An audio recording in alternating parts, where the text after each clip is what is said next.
In the Bible, there are many stories about sibling rivalry. We see it in the stories of many of the Old Testament patriarchs, on down to Jesus' disciples, and even in his parable of the prodigal son. This morning, I'd like to spend a little time with Cain and Abel, the first sons of Adam and Eve, to learn more about what the Bible can teach us. In the first stage, I would like to explore with you what the anonymous biblical writer may be telling us about the relations between God and humankind. In the second stage, I'd like to explore what the story of Cain and Abel can reveal to us about the nature of human existence. Finally, in the third stage, which we will defer for next week, we will explore Charles Fillmore's metaphysical interpretation of our selected passage. You know the basic story of Cain and Abel. Cain was the older of the two first brothers. Abel was the younger son. In Genesis 4, chapter 4, verse 2, the Bible tells us, "Now Abel was a keeper of sheep, and Cain a tiller of the ground." Notice the order in which the characters are presented. Abel, the younger brother, is first to be identified. He is a shepherd or sheep herder, ordinarily a nomadic existence. And Cain, the older brother, is identified as a farmer, one who raises crops. In many cultures, including ours from the time our English ancestors settled in America, the oldest brother was the one who inherited the family estate. Typically, all the land open for cultivation and mineral and timber extraction. The younger sons had to pursue callings, which often took them in different directions. If the family was well-to-do, they might take up as possible professions the law, medicine, ministry, or even the military, the profession of arms. If not so well off, then there were any number of trades open to them. The custom of distributing land to the eldest male in the family is referred to as primogeniture and was intended to keep family estates whole and undivided. Talk about a system which can generate sibling rivalry.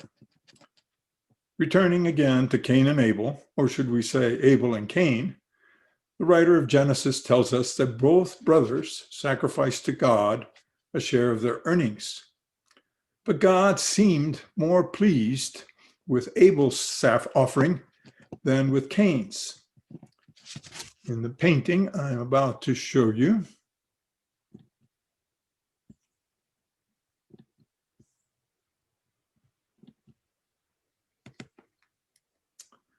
Mariotto Albertinelli,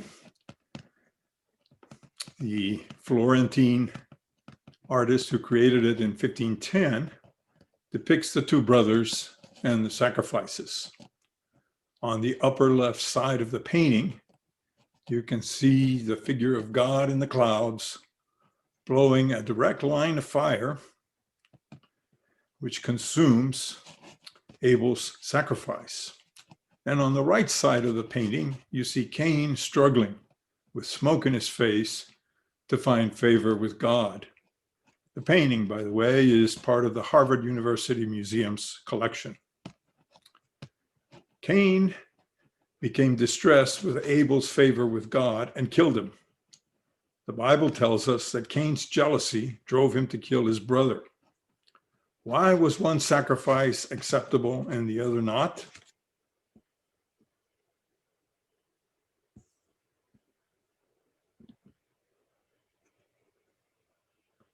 There are numerous efforts to explain this. God may have preferred the blood sacrifice, as it represents the loss of a life, more so than the fruits of the field. Also, Abel's sacrifice may have appeared to be more sincere and substantive and not merely formal. We really do not know. Instead, we may engage in theological conjecture with the disturbing inference that God may favor younger brothers. Jacob, his son Joseph, Kings David and Solomon, and the prodigal son in Jesus' story, among others, were all younger brothers. Now, let's take Cain and Abel and consider them as representing two different ways of life. You could say that Abel stands for the primitive hunter-gatherers who looked after their animal herds and tended to be nomadic. In turn, Cain stands for farmers who want their respective real estate interests properly delineated and respected. In the ancient Middle East, the civilizations that prospered were the ones which relied on agriculture for their wealth. The Egyptians, Sumerians, and Chaldeans are prime examples of this. They largely supplanted any broad-scale reliance on nomadic herding, though those practices still exist. When these different lifestyles come together, there's often conflict, and generally speaking, only one succeeds. Think of the European settlers who arrived on this land and slowly but surely displaced the native populations which did not share the same concept of private land ownership. Those conflicts also present themselves in our 19th century range wars. Ranchers and farmers did not always get along. The farmers, mostly homesteaders, wanted to secure their own land and cultivate the soil.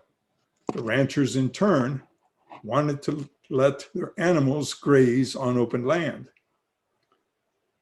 Read the story of the Johnson County, Wyoming range wars for how some of these conflicts arose and were ultimately resolved. In these details, we can see what I might call the figurative or metaphorical interpretation of a Bible story. Different lifestyles are not always compatible with one another. We have to find ways to get along. Otherwise, we may end up destroying each other. Next week, we'll delve into the metaphysical interpretation of our Cain and Abel story. Until then,